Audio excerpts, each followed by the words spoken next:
Medina শহর মুসলমান ধর্মাবলম্বীদের জন্য দ্বিতীয় পবিত্রতম শহর, যেখানে নবীজির রওজা মুবারক সহ রয়েছে ইসলামের বেশ কিছু গুরুত্বপূর্ণ স্থান।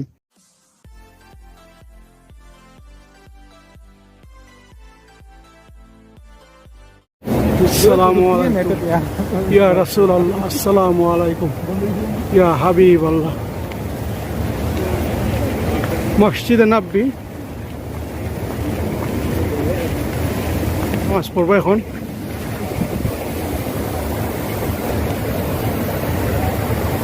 মসজিদে নববীতে আছি। আসসালামু আলাইকুম ইয়া রাসূলুল্লাহ, আসসালামু আলাইকুম ইয়া হাবিবাল্লাহ। কর্নারে এই যে মিনারটা দেখা যাচ্ছে, এই মিনারেই হযরত মুহাম্মদ সাল্লাল্লাহু আলাইহি ওয়াসাল্লামের রওজা মুবারক। ঠান্ডা বলতে এত ঠান্ডাও না, গরমও না, নাতিশীতোষ্ণ, আল্লাহর কুদরত। এখানে এত একটা আরামদায়ক পরিবেশ, আরামদায়ক ওয়েদার।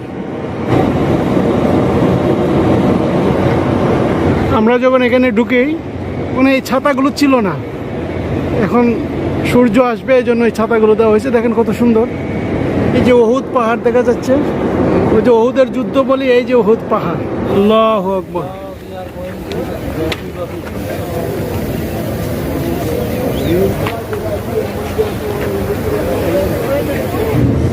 আসসালাতু ওয়াসসালামু আলাইকা ইয়া রাসূলুল্লাহ, আসসালাতু ওয়াসসালামু আলাইকা ইয়া হাবিবাল্লাহ। মদিনাতুল মুনাওয়ারা, যেটি পশ্চিম সৌদি আরবের হেজাজ অঞ্চলের একটি শহর। তাছাড়া সৌদি আরব দেশটির 13টি প্রদেশের মধ্যে অন্যতম প্রাচীন ও ঐতিহ্যের নগরী। এই শহরটি মক্কা নগরী থেকে 445.5 কিলোমিটার দূরে অবস্থিত। ইতিহাসবিদদের তথ্য মতে 1600 বছর পূর্বে এই শহরটির জন্ম হয়, আর সেই থেকে আজ অবধি শহরটির 6টি নামের তথ্য পাওয়া যায়। হজরত মুহাম্মদ সাল্লাল্লাহু আলাইহি সাল্লাম মদিনা শহর হিজরতের পূর্বে এর নাম ছিল ইয়াসরিব।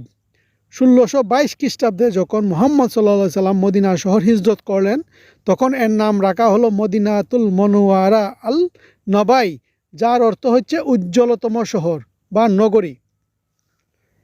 বলে রাখা ভালো, মহানবীর এই হিজরতের দিন থেকেই কিন্তু আরবি ক্যালেন্ডারের যাত্রা শুরু। এই মদিনা শহর মুসলমান ধর্মাবলম্বীদের কাছে বেশ কিছু বিষয়ের জন্য বিখ্যাত, যে বিষয়গুলো হচ্ছে মসজিদে নববী।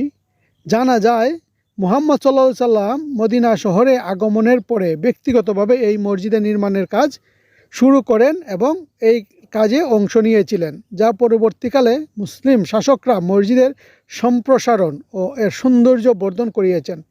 বর্তমানে মসজিদে নববীর অভ্যন্তরে হযরত আয়েশা রাদিয়াল্লাহু তাআলা এর যে গড় রয়েছে, সেই গড়টিতেই আমাদের প্রিয় নবী হযরত মুহাম্মদ সাল্লাল্লাহু আলাইহি সাল্লামকে দাফন করা হয়েছে। তাছাড়া সেখানে আরও সমাধিত রয়েছেন মুসলমান ধর্মের প্রথম 2 খলিফা, হযরত আবু বকর ও হযরত ওমর রাদিয়াল্লাহু তাআলা আনহু, এবং এর পাশেই আরও একটি সমাধিকে খালি রাখা হয়েছে। ইসলাম ধর্মের রীতি অনুযায়ী হযরত ঈসা আলাইহিস সালাম আবার পৃথিবীতে ফিরে আসবেন, এবং হযরত ঈসা আলাইহিস সালাম মারা যাবার পরে তাকে এখানেই দাফন করানো হবে। এই পবিত্র স্থানগুলোই মসজিদে নববীর সবুজ গম্বুজের নিচে অবস্থিত। 1817 খ্রিস্টাব্দে সুলতান দ্বিতীয় মাহমুদের শাসনামলে এই গম্বুজটি নির্মিত হয়। তাছাড়া 1837 খ্রিস্টাব্দে এই গম্বুজটিতে সবুজ রং করানো হয়। প্রতি বছর হাজারো ধর্মপ্রিয় মুসলমান বিশ্বের বিভিন্ন প্রান্ত থেকে মহানবী হযরত মুহাম্মদ সাল্লাল্লাহু আলাইহি সাল্লাম এই রওজা মুবারক জিয়ারত করতে আসেন। বর্তমানে এই মসজিদটিতে একসাথে 10 লাখের মতো মানুষ নামাজ আদায় করতে পারেন। জান্নাতুল বাকি মদিনা মসজিদের দক্ষিণ পূর্ব দিকে এই স্থানটি অবস্থিত। এখানে প্রিয় নবীর পরিবার পরিজন, আত্মীয় স্বজন, হযরত উসমান সহ সাহাবায়ে কেরামদের অনেকেই দাফন করা হয়েছে। ইমাম মানিক রহমতুল্লাহ আলাইহির তথ্য মতে এই জান্নাতুল বাকির মধ্যে অন্তত 10,000 সাহাবীর কবর রয়েছে। তাছাড়া এই স্থানটিতে অসংখ্য মুমিন বুজুর্গের কবর রয়েছে। আমাদের প্রিয় নবী জীবিত থাকা অবস্থাতে বেশ কয়েকবার এই স্থানে এসে এখানকার কবরগুলোকে জিয়ারত করেছেন। তাছাড়া বর্তমানে হজের মৌসুমে অথবা ওমরা হজ পালন করতে গিয়ে যদি কিনা কোনো হাজি মদিনা শহরটিতে মারা যান, তাহলে তাদেরকেও এই জান্নাতুল বাকিতে দাফন করানো হয়। তাছাড়া নবীজির কন্যা ফাতিমা রাদিয়াল্লাহু তাআলা এর মাজার, যদিও মাজারের উপর নির্মিত স্থাপনা ভেঙে ফেলা হয়েছে। মসজিদে কুবা হচ্ছে ইসলামের প্রথম মসজিদ।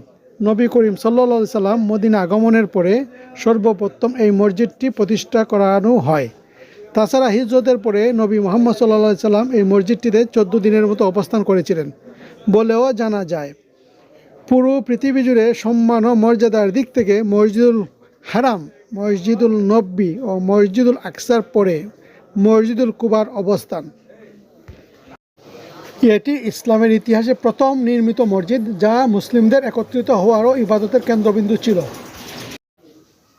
মসজিদ আল কিবলাতান অথবা দুই কিবলার মসজিদ, এই মসজিদটি ঐতিহাসিক দিক থেকে খুবই গুরুত্বপূর্ণ, কেননা এই মসজিদটিতে নামাজরত অবস্থায় আমাদের প্রিয় নবী হযরত মুহাম্মদ সাল্লাল্লাহু আলাইহি ওয়াসাল্লামের উপর ওহী নাজিল হচ্ছিল এবং সেখানে বলা হয়েছিল তাদের কেবলাকে পরিবর্তন করার জন্য। অতঃপর নামাজরত অবস্থাতেই আমাদের প্রিয় নবী জেরুজালেম থেকে মক্কার দিকে মুখ ফিরিয়ে নেন এবং ওনাকে অনুসরণ করে ওই সময় নামাজরত অবস্থায় সকল সাহাবীগণ তাদের মুখকে তাক করে কেবলা পরিবর্তন করে মক্কার দিকে নামাজ আদায় করেন। মূলত এই ঘটনা থেকেই এই মসজিদটিকে আল কেবলাতান বা দুই কেবলার মসজিদ বলা হয়। এটি মদিনা শহরের খালিদ বিন ওয়ালিদ রোডে মসজিদে নববী থেকে প্রায় 3.8 কিলোমিটার উত্তর পশ্চিমে অবস্থিত। উহুদ পাহাড় মদিনা শহরের উত্তরে 1077 মিটার তথা 3533 ফুট উচ্চতায় এই উহুদ পাহাড়টি অবস্থিত। এই পাহাড়ের পাদদেশেই মক্কার কুরাইশ ও মদিনার মুসলিমদের মধ্যে দ্বিতীয় যুদ্ধ অনুষ্ঠিত হয়। সেই যুদ্ধে মক্কা বাহিনীর আক্রমণে বিশ্বনবী আহত হন এবং ওনার একটি দন্ত মোবারক ভেঙে যায়। উহুদ যুদ্ধ ছিল হিজরি 3 সালের 624 খ্রিস্টাব্দ শাওয়াল মাসে মদিনার কাছে উহুদ পাহাড়ের কাছে সংগঠিত মুসলিম এবং কুরাইশদের মধ্যে একটি গুরুত্বপূর্ণ যুদ্ধ। হযরত হামজা রাদিয়াল্লাহু থেকে বর্ণিত এক তথ্যমতে ওই যুদ্ধে প্রায় 70 জন সাহাবী শহীদ হন, যাদের সকলকেই ওই উহুদ পাহাড়ের পাদদেশেই সমাহিত করা হয়। ইতিহাস থেকে প্রাপ্ত তথ্যমতে মদিনা শহরের কথা বলতে গেলে আরেকটি বিষয় অপূর্ণ থেকে যায়, আর সেটি হচ্ছে মদিনা শহর 1622 খ্রিস্টাব্দে 24 সেপ্টেম্বর রাসূল সাল্লাল্লাহু আলাইহি ওয়াসাল্লাম যখন মদিনা নগরীতে হিজরত করেন, সে সময় মদিনাতে বসবাসরত বনু আউস এবং বনু হাজরা সম্প্রদায়ের মধ্যে ছিল গোষ্ঠীগত হিংসা বিদ্বেষ। তাই এই দুটি সম্প্রদায়ের মধ্যে ভ্রাতৃত্ব ও সম্প্রীতি স্থাপনে, এছাড়াও মদিনায় বসবাসরত সে সময়ে সকল গোত্রের মধ্যে সুশাসন ও শান্তির প্রতিষ্ঠার লক্ষ্যে প্রিয় নবী সাল্লাল্লাহু আলাইহি সাল্লাম 47 দফা ধারার একটি সনদ বা সংবিধান প্রণয়ন করেন, যা ইতিহাসে মদিনা সনদ নামে পরিচিত। মদিনা শহরের আয়তন হচ্ছে 589 বর্গ কিলোমিটার এবং এখানে প্রায় 15 লাখের মতো মানুষ বসবাস